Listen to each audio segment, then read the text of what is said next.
20절에서 22절까지 한 시편의 3분의 1 정도를 다윗이 기록을 했습니다. 왕이기도 하지만 또 어떤 면에서는 중직자요 평신도로서 또 가장 많은 응답을 받았던 그 다윗의 오늘 신앙 고백입니다. 103편 20절에서 22절까지 우리 같이 한번 합독하도록 합니다. 능력이 있어 여호와의 말씀을 행하며 그의 말씀의 소리를 듣는 여호와의 천사들이여 여호와를 송축하라. 그에게 수종들며 그의 뜻을 행하는 모든 천군이여 여호와를 송축하라. 여호와의 지으심을 받고 그가 다스리는 모든 곳에 있는 너희여 여호와를 송축하라.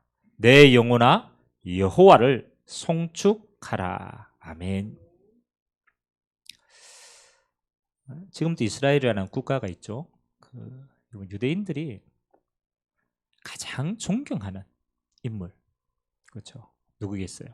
성경에 가장 존경한 인물이 다윗입니다. 다윗 왕으로. 또 그때 이스라엘이 우리로 말하면 그 옛날에 왜 광개토 대왕처럼 땅이 가장 넓게 차지하고 이렇게 부했을 때가 있잖아요. 사실은 이스라엘이 가장 많은 응답을 누릴 때가 이 다윗 왕의 시대였거든. 그 다윗이 사실은 그 주의 종이 아니잖아요. 왕이고 또 지금으로 말하면 중직자고 성도였어요. 그러면 성경에는 하나님을 믿는 중직자, 우리가 중직자 이러니까 또 막 우리가 뭐 장로님이나 이런 높이 있는 분만 생각하는 게 아니고 하나님이 귀하게 사용하시는 성도입니다. 이 중직자에 다윗은 24시 여호와를 누리는 비밀이 있었고 또 그의 삶에는 24시 하나님이 함께하는 증거들이 쭉 나타난 거죠.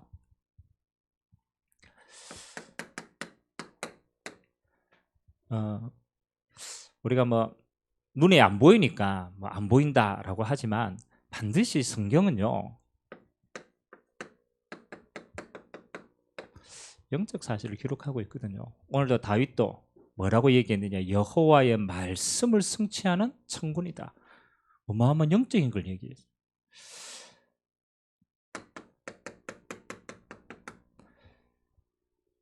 저는 예전에 교회를 오래 다녔는데 이 이야기가 막 그렇게 크게 안 와닿더라고요. 사단 이야기하는 게.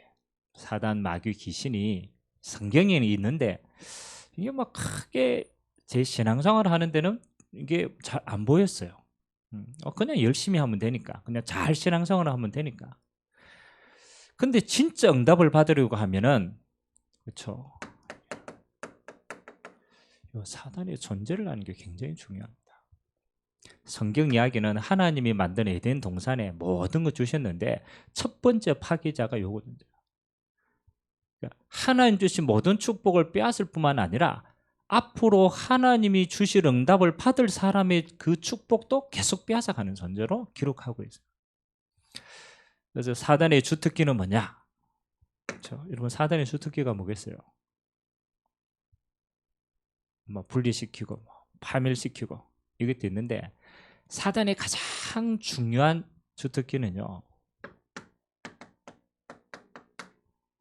자기의 정체를 숨기는 거예요. 여러분, 많이 신앙생활을 하는데 요놈의 존재를 정말로 내가 다 이가 갈리도록 탁 봤다. 그때부터 신앙생활은요 제대로 되는 거예요. 그걸 알기 때문에 사단은요 제일 첫 번째 방법이 뭐냐? 숨기. 저는 교회 오래 다니고 신앙생활 열심히 했는데요, 이게 정확하지 않았어요. 요 놈이. 그러니까 뭐 문제 오면은 내가 열심히 안 해서 그런가, 뭐 여러 가지 생각들이 많이 들어서 나중에 진짜 깨달으니까 요 놈이 자기 정체를 숨기구나. 여러분 창세기 3장에 아담과 하와가 떠날 때 이 존재가 어디 안에 들어갔어요? 영적인 존재니까 안 보이잖아요. 다 숨기는 거야. 어디로 숨깁니까? 뱀 안에 들어간 거야. 그 당시 뱀은요, 지금처럼 이렇게 징그러운 존재가 아니에요. 가장 이렇게 하와가 너무너무 좋아했던 동물 가운데 하나예요. 얼마나 이쁘겠어요. 그 존재 안에 어떻게 해요? 수모가 싹 들어간 거예요. 왜? 어디든 가립니다. 사람을 앞면에 세우기도 하고, 사건을 앞면에 세우기도 하고, 강대국을 앞면에 세우기도 하고, 문화를 앞면에 세우기도 하고, 그래 놓고 자기 일을 하는 거예요. 이게 보이면 신앙생활을 하기 참 쉬울 텐데 안 보여서 자꾸 헷갈리는 거예요. 그러놓고 요 사단이요, 하나님을 떠난 자는 자기의 종이기 때문에, 운명 속에 자기 손에 있기 때문에 그 상관 안 합니다. 이미 지옥 갈 거니까. 이 존재가 누구를 공격하느냐? 누구를 공격하겠어요? 그렇죠? 하나님을 떠난 자는 이미 지 손 안에 있다니까요. 내 거를 공격할 거예요. 누구를 공격하냐라면 성도를 공격합니다. 또 그냥 성도가 아니고 진짜 하나님 앞에 꼭 쓰임을 받아야 될 존재. 어떤 면에서는 중직자 아닙니까? 중직자는 뭐 큰일을 아는 게 하나님이 꼭 쓰실 중요한 사람들이나 눈에 보이지 않게 본격적으로 공격합니다. 공격의 목적은 딱 하나입니다. 그렇죠? 하나님이 말씀하시는 축복들을 싹 다 빼앗아갑니다. 또 그 빼앗아가는 방법도 특이해요. 자, 어떻게 빼앗아가느냐? 사단이 처음 그 신약에 예수님께 딱 왔어요. 예수님께 와가지고 시험을 딱 합니다. 그게 40일 금식하고 광야에서의 시험이에요. 중요한 일을 해야 될 예수님 앞에 사단이 이걸 싹 빼앗아가는데 이렇게 합니다.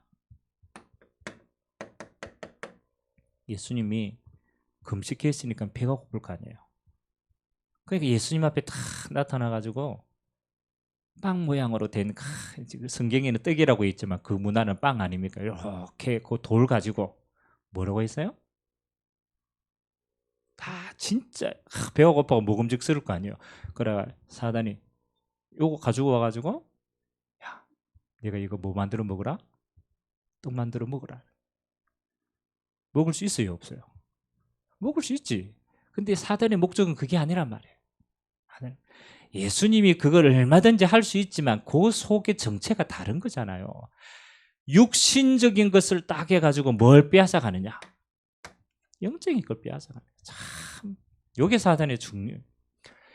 육신적인 걸 다 채워주면서 나중에 영적인 축복은 싹 빼앗아갑니다. 세상이 그래요. 육신적으로 다 잘 되는 것처럼 보는데 나중에는 영적으로 싹 평안이요. 사단의 존재. 우리 중요한 하나님의 사람들도요, 육신을 무시하는 게 아니에요. 영적인 것 안에 이게 있는데 순서를 바꿔버린 거예요. 또 응답 많이 받으면 사람들이 이렇게 합니다. 또 교만해져요. 우리가 인간이요, 뭐 좀 되면요 또 교만해져요. 요 교만을 가지고 뭐 하는 겁니까? 그렇죠? 하나님이 주시는 진짜 응답들을 빼앗겨가요. 스스로 높아져가 진짜 있는 걸 안 보이는 거예요. 마지막 목표는 한 가지입니다. 사단의 마지막 목표는 요겁니다. 경배의 대상을 바꾸는 거예요. 사단이 천하를 다 보여주고 예수님 앞에 이렇게 얘기했어요. 야, 이 천하를 너에게 줄 거니까 네 나에게 절해라. 절 한 번만 하면 천하를 나한테 주겠다. 사단의 마지막 전략이라. 이 땅에 모든 거 보여놓고 뭐 해라고? 하나님 외에 나를 숭배. 우리가 앞으로 중요한 신앙생활을 하고 또 중요한 응답을 받아야 될 거기 때문에 가장 첫 번째요, 알아야 됩니다. 요 존재가 영적이기 때문에요, 정체를 자꾸 숨겨요. 거짓을 만들어요. 그리고 누구를 공격하느냐? 하나님의 중요한 일을 해야 될 성도를요 공격해요.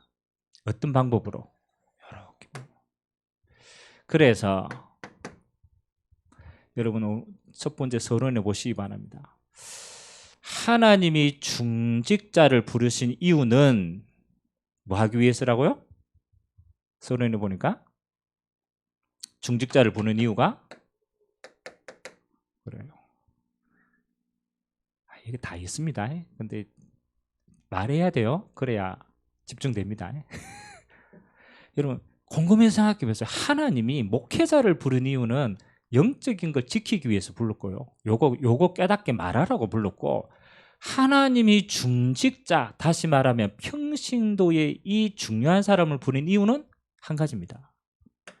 중직자는 뭐하고 관계 있느냐? 세상하고 관계 있어요. 세상하고. 그래서 중직자는 뭐 하는 거요? 현장에 속한 사람이고 세상에 속한 사람. 그래서 뭐 하는 거? 불신자하고 똑같이 세상에 두었단 말이에요. 그러니까 이 중직자를 통해서 하나님은 이 세상을 변화시키는 거예요. 그럼 이 속에 하나님이 중직자에게 주시는 축복이 어마어마하겠죠. 진짜 응답받으면 세상을 변화시키니까.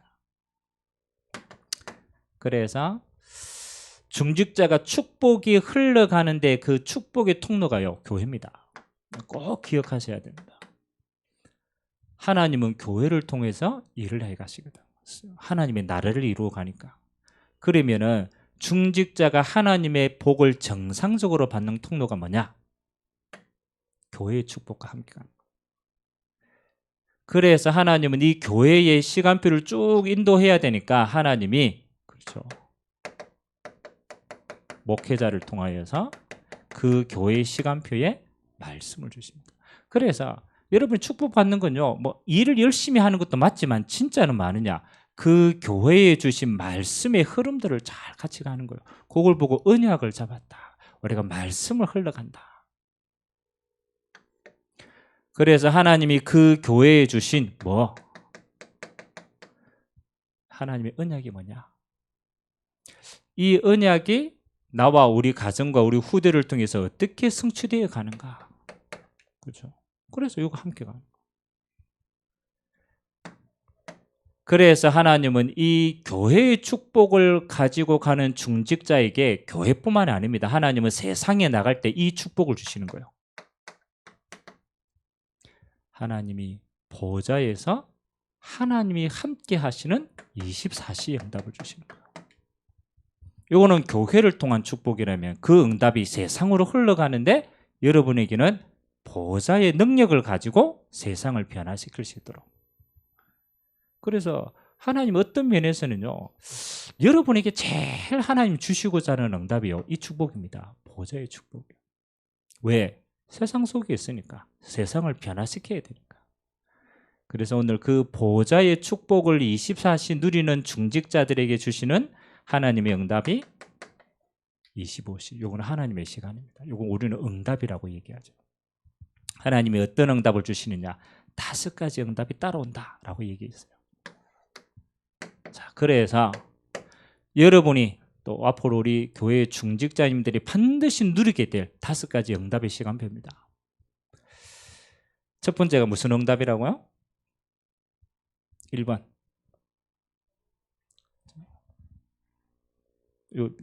다 나와 있습니다. 가장 첫 번째가 뭘 바꾸는 응답? 업을 바꾸는 응답. 뭐 업을 바꾸는 거, 여러분 직업을 바꾸라 그 말은 아닙니다. 그건 가지고 있는 거니까.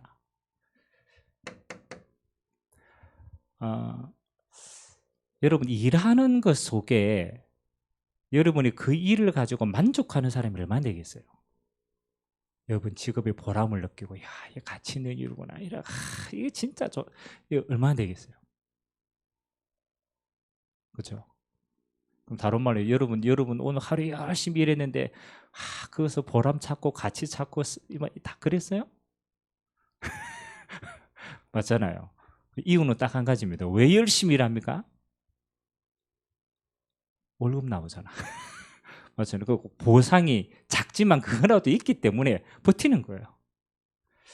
자, 근데 여러분 인생에 있어서 제일 많은 시간이 투자되는 곳이 어디입니까?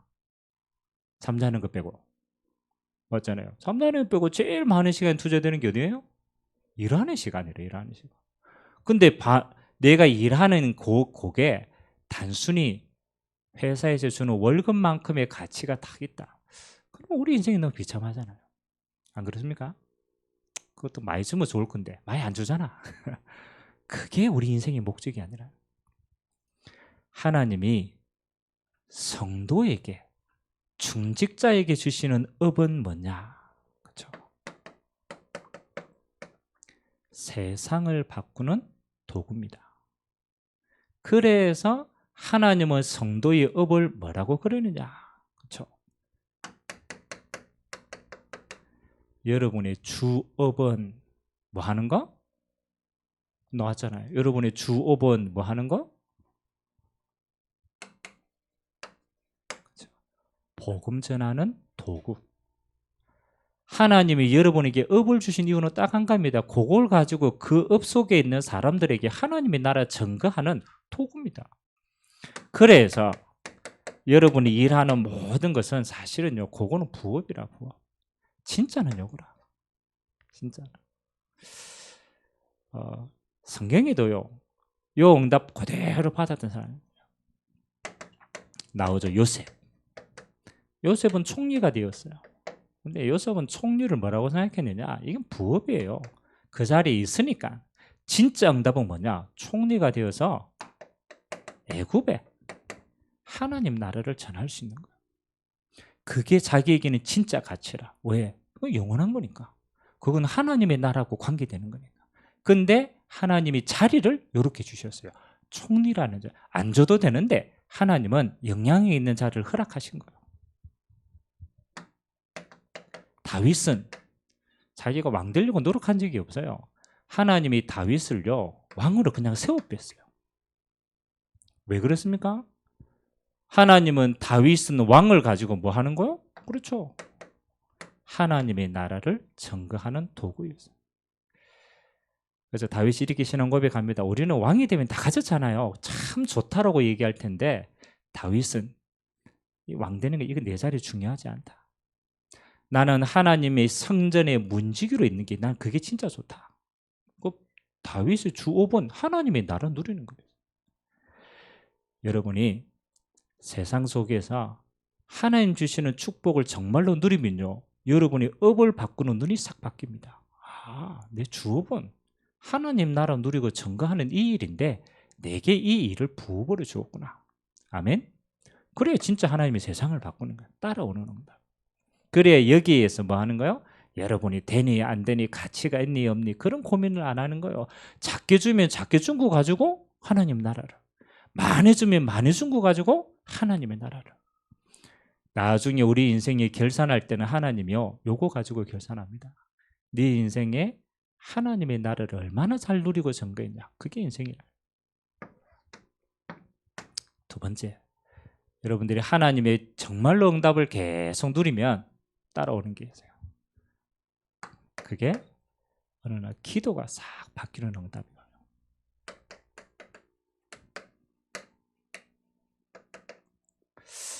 자, 기도를 바꾸는 응답이 오는데 뭐라고 얘기했느냐? 땅의 것, 세상의 것이 아닌 25시. 다른 말로 말하면 옛날에는 우리가 땅의 것 채워주는 게 우리의 모든 삶이었어요. 그래, 이 땅 사는 동안에 이것만 다시 라고 생각해요. 근데 어느 날 진짜 기도 응답 받으면요, 우리가 다른 게 보이는 거예요.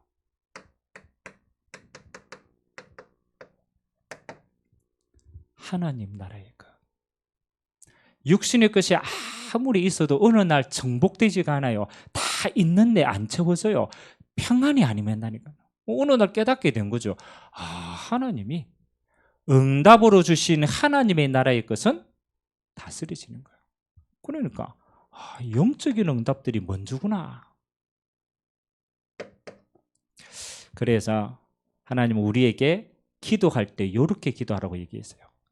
성경에 말씀하신 기도 응답은 뭐냐? 이거부터 먼저 누리라. 우선순위입니다. 진짜 우리가 육신의 것을, 이 땅의 것을 다스리려면요, 반드시 영적인 힘이 먼저 있어야 돼요. 그래서 하나님은 중직자 성도들에게 가장 많이 얘기합니다. 하나님, 내가 너와 함께 하겠다. 성삼위 하나님의 비밀입니다. 왜? 나도 내가 안 다스려지니까 내가 너와 함께. 그때 온전히 이 땅의 것이 다스려지도록. 그리고 그냥 함께 하는 게 아니다. 하나님 나라 보좌의 것을 가지고 우리의 배경입니다. 내가 너와 함께 하겠다. 오늘 다윗이 이야기를 했죠. 하나님의 말씀이 이루어지는데 하나님이 파송한대요. 뭐를? 천군 천사를. 하나님이 나를 통해서 일하여 가시는 거예요. 그래서 하나님이 나의 인생을 이렇게 만듭니다. 하나님의 영광이 되도록. 저는 이사야서를 지금 쭉 묵상하면서 제 마음에 가장 많이 와닿는 단어가 이겁니다. 하나님이 우리를 남은 자로 부르셨는데 남은 자인 우리는 뭐냐? 하나님의 영광이구나. 다른 말로 말하면 하나님이 함께 하심을 가장 잘 보여줄 수 있도록 하나님이 우리를 불렀구나. 아멘. 여러분은 하나님의 영광입니다. 눈에 안 보이는 영적인 하나님의 비밀을 이 땅에서 보여줄 자로 하나님이 우리를 부르셨다. 이거 누리는 거예요. 그리고 세상 사람들은 모릅니다. 근데 제가 얘기했잖아요. 사단의 존재가 끊임없이 공격해요. 후대를 공격하고, 그렇잖아요. 육신에 빠져있는 사람을 공격하고 다 합니다. 그래서 하나님이 우리에게 예수 이름의 권세를 주셨어요.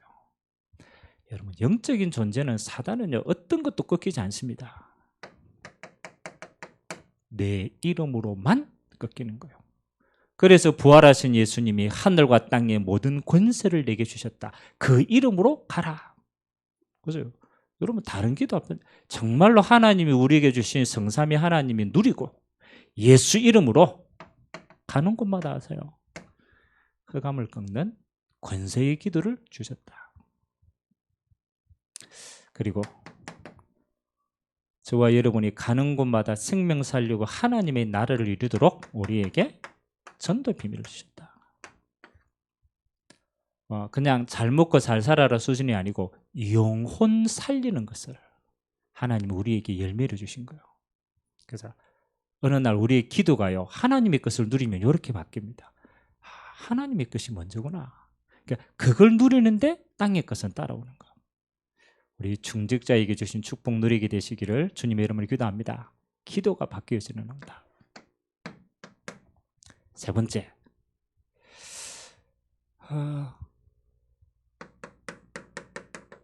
시선. 이거는 다른 말로 말하면 우리의 현장, 세상을 바라보는 눈이 다 바뀝니다. 여기 설명을 어렵게 많이 해놨지만은 보좌의 7대 흐름, 이거는 여러분 흐름 타고 가면 됩니다. 쭉 가면 되는데, 자, 예수님이 12제자를 데리고 3년 동안 훈련을 시켰어요. 그리고 예수님이 승천하시고 난 다음에 이 12제자를 통하여서 세계는 변화되어집니다. 실제로 이건 역사적인 거니까 변화되어집니다. 그러면 예수님이 12제자를 데리고 다니면서 3년 동안 뭔 훈련을 하셨을까요? 이게 중요할 거 아닙니까? 그게 이제 우리는 말하면 사복음서라는 거예요. 마태, 마가, 누가, 요한, 요게 12제자 이름인데 그 제자들이 예수님 따라다니면서 훈련받고 함께한 이야기를 꼭 기록한 거예요. 예수님이 12제자를 데리고 다니면서 뭔 훈련을 하셨을까? 뭐 하시겠어요? 그렇죠? 12제자를 동거했다니까요. 함께 다니면서. 예수님이 진짜 중요할 때마다요, 한 가지씩 꼭 이야기하는 게 있어요. 그게 뭐냐? 내가 그리스도다.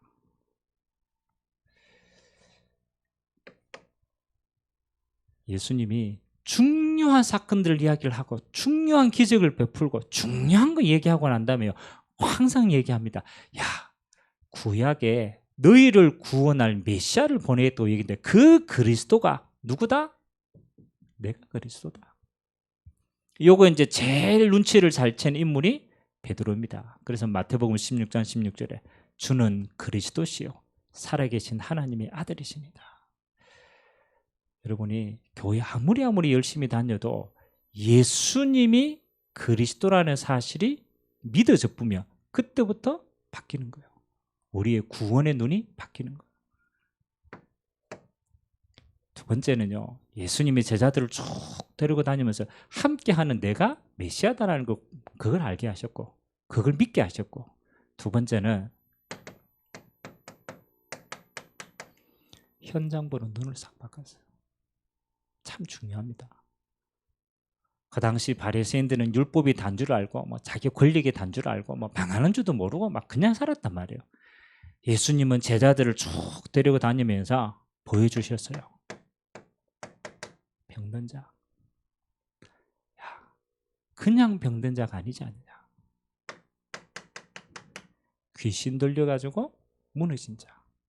예수님은 이런 현장을 찾아다녔다. 그리고 죽음입니다. 나사렛 죽음에서 살렸거든. 그리고 뭐 하는 겁니까? 세상에서 절대로 안 된다고 하는 불치병. 예수님이 이런 현장을 쭉 다니면서 한 가지를 딱 얘기했어요. 야, 저 사람들 그냥 병든 게 아니고 하나님을 떠나서 그런 거야. 저 사람들에게 가장 필요한 것은 뭐냐? 그리스도가 필요한 거야. 아니, 살아나도 또 죽어. 진짜 중요한 거 영생을 얻게 하는 거야. 그래서 하나님은 현장을 쭉 다니면서요, 복음의 필요성을 말한 거예요. 그리스도를 만난 자는 영생을 얻는 거야. 저와 여러분이 현장을 보면서 그 눈이 열려야 돼요. 저 현장이 하나님 복음이 없어서 그렇구나. 그게 보여지면 제일 잘된 거예요. 마지막 부활하셔서 예수님이 제자들에게 마지막 미션을 주셨습니다. 제자 훈련이 마지막입니다. 땅끝까지 이르러 내 증인이 될 것인데 너희 능력으로 안 될 것이야. 그래서 욕을 약속했어요.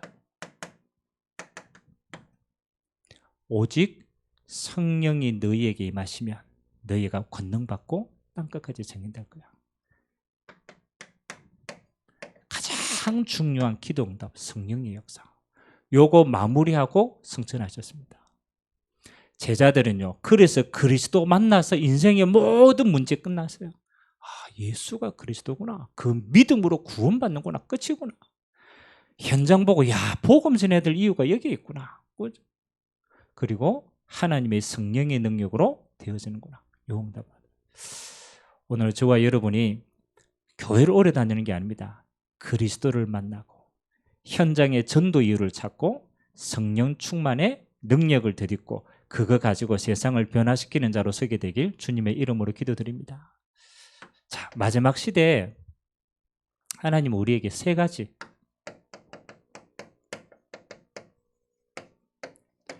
비밀을 주셨습니다. 성경은 미래를 미리 응답하시는 거예요. 미래를 미리 보고 응답은 항상 먼저 주시는 겁니다. 이미 세상은 4차 산업, 현장 보는 눈이잖아요. 앞으로 AI가 발전되면요, 우리가 가지고 있던 직업의 많은 부분들이 바뀌고 없어지기도 합니다. 세상은 산업혁명과 다른 또 하나의 어마어마한 변화를 겪어갑니다. 자, 그러면은 하나님은 이 시대를 살아가야 될 우리와 우리 후대들에게 우리에게 주시는 비밀이 뭐냐?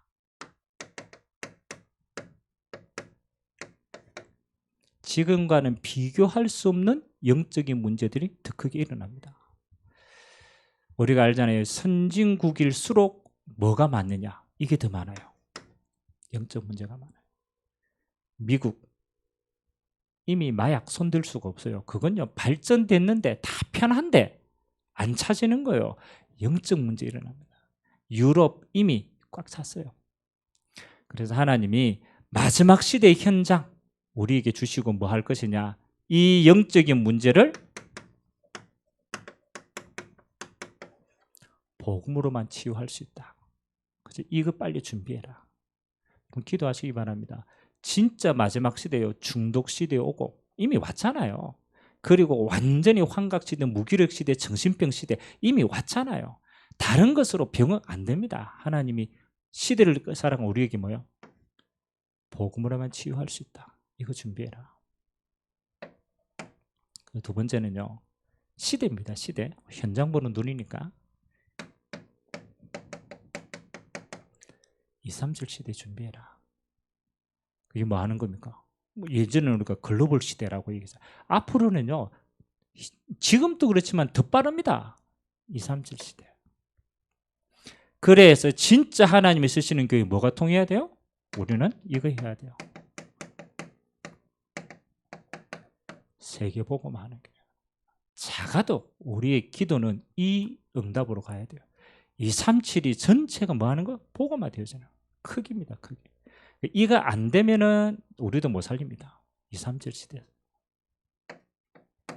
현장을 보고 우리가 준비해야 되는 거죠. 그릇입니다. 그릇. 세 번째는 뭐 하느냐? 아무래도 미래는 반드시 옵니다. 그렇잖아요. 이 미래의 재앙을 막는 가장 빠른 방법이 뭐냐? 이렇게 키워야 돼요. 그래서 렘넌트를 서밋으로 빨리 키워라. 그것만이 다가올 미래의 재앙을 가장 빠르게 막을 수 있다.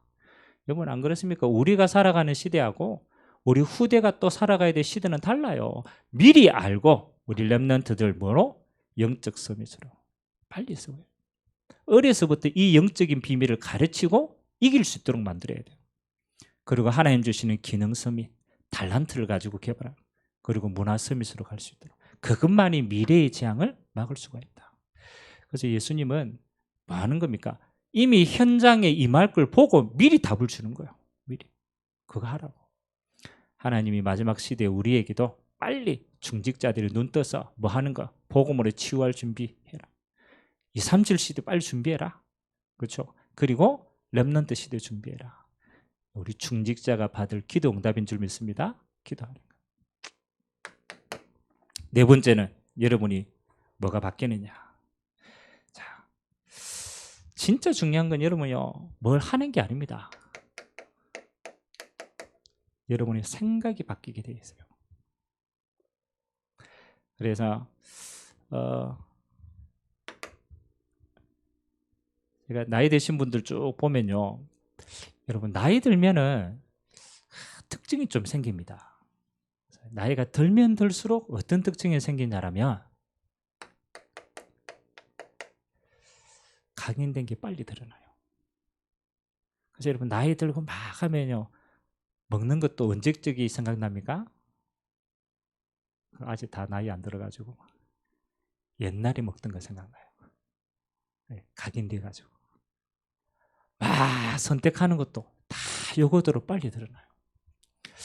그래서 하나님이 원하시는 중직자는요, 뭐 하느냐? 각인된 대로 살아가면요, 그러면 나를 벗어날 수가 없어요. 그래서 하나님이 뭐 하느냐? 새로운 각인을 주기. 그래서 우리가 말씀 따라간다. 이게 굉장히 중요한 거예요. 우리가 뭘 해도 계속 복음 듣는다. 굉장히 중요합니다. 그렇죠. 우리의 각인이 새롭게 되는 거예요. 그러면 복음 안에서 우리의 생각들이 계속 바뀌면 이렇게 나타납니다. 옛날에는 문제가 오면요, 대책을 자꾸 세웠어요. 자꾸 문제가 오니까. 그렇잖아요. 그리고 때로는 뭐 힘이 없으면 회피하기도 하고, 안 되면 미루두기도 하고, 그렇잖아요. 진짜 여러분 복음 충만하고 성령 충만하면요, 문제 오기 전에 답부터 먼저 보입니다. 이게 중요한 겁니다. 문제가 오나 안 오나 상관이 없어요. 하나님은요, 미리 답을 주시는 거예요. 대표적인 응답, 초대교회 성도. 우리가 알잖아요. 로마로부터 유대인으로부터 300년 동안요, 어마어마한 핍박을 받았어요. 순교당했어요. 완전 말살성색했다니까요. 근데 그 어마어마한 문제 속에 있었는데 한 사람도 흔들리지 않았어요. 왜? 답을 먼저 봤거든. 여러분의 생각이요, 진짜 복음화 되어지면 이건 원리입니다. 어마어마한 문제처럼 보이는데 아닙니다. 하나님이 답부터 먼저 보여줘요. 뭐 우리가 사는데 다 어려워보잖아요. 뭐 인생 사는데 굴곡이 있잖아요. 근데 진짜 복음 충만하면요, 어렵다 이렇게 안 느껴져요. 아, 하나님이 나의 그릇을 갱신시키시는구나. 어려움이 있다 없다가 아니고, 아, 하나님 내 그릇이 작으니까 키우라는 거구나. 그래, 복음 충만하면 힘이 생기는 거예요. 갱신되는 거예요. 얼마만큼? 2, 3, 7 살림만큼. 그게 세계 복음만큼 갱신시킨다는. 또 여러분, 위기가 온다. 우리가 힘이 없으면요, 그거는 위기가 어마어마하게 어렵게 느껴집니다. 근데 여러분이 진짜 복음 충만하고 성령 충만하면요, 이렇게 보입니다. 위기가 올 때마다 하나님 주신 기회가 보이게 돼요. 하나님이 그렇게 보이시는 거예요. 핍박이 왔는데 뒤돌아가 보니까 복음이 더 증거될 수 있는 기회인 거예요. 그게 초대교회 성도들이에요. 우리의 생각도 나에 갇히지 않고 환경에 갇히지 않는다. 뭐 하느냐? 하나님이 주신 게 먼저 보고 갱신할 수 있다. 그게 하나님이 중직자에게 주시는 축복이다. 그래서 저는 그렇게 생각합니다. 앞으로 우리가 중직자들을 많이 세우고 지금 준비를 해야 되는데요, 중직자의 생각이 여기에 잡혀 있다. 그럼 어떻게 되겠어요? 문제 올 때마다 어떻게 되겠어요? 낙심해야죠. 어려움 왔다. 다 도망가야지. 위기 왔다. 어떻게 될까요? 다 팔아먹어야 돼요. 그래서 중직자는 뭐냐? 하나님의 것을 먼저 누리는 체질이 딱 돼요. 그러면요, 올 때마다 찾아요.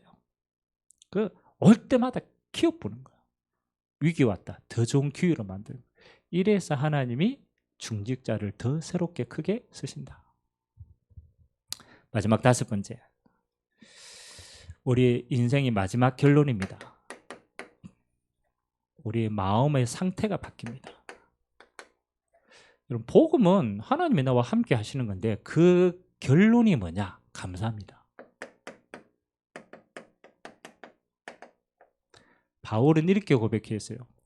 내가 어떤 상황에도 뭐가 있다? 일체의 비결을 배웠다. 바울의 마음이에요. 일체의 비결을 배웠다. 나는 지금 능력 주시는 그리스도 안에 있기 때문에 괜찮다. 바울이 제일 많이 한 게 뭡니까? 범사에 감사해라. 데살로니가전서 5장 16절에서 18절. 항상 기뻐하고 쉬지 말고 기도하고 범사에 감사해라. 여러분, 교회의 신앙생활의 마지막은 뭡니까? 그렇죠? 모든 일에 감사합니다. 왜? 하나님 응답 이미 다 가졌기 때문에 모든 일에 감사할 수 있는 자. 그래서 하나님은 이런 중직자를 통하여서 하나님은 새 시대를 열어가고 하나님은 새로운 것을 우리에게 허락하실 줄 믿습니다. 그래서 마지막 결론. 하나님은 이런 중직자가 가는 곳에는 어떤 응답을 예비하셨다고요? 재창조의 응답을 예비하셨다. 그래서 여러분이 가는 모든 곳에 하나님의 재창조의 역사 새롭게 시작되시기를 주님의 이름으로 기도드립니다. 기도하겠습니다. 하나님 감사합니다. 하나님이 귀하게 쓰시는 중직자를 통하여서 하나님은 세상을 바꾸어 가십니다. 오늘 보호자의 축복을 누리는 우리 중직자들 위해 5가지 응답의 시간표가 있도록 주님이 축복하여 주옵소서. 하나님, 완전 복음으로 행복한 자가 되게 하시고 기도 비밀 24시 누리는 자가 되게 하시고 현장 보는 눈이 열리게 하시고 생각과 마음이 하나님의 것으로 가득하여서 하나님께 영광 돌리는 자들 되도록 주님이 축복하여 주옵소서.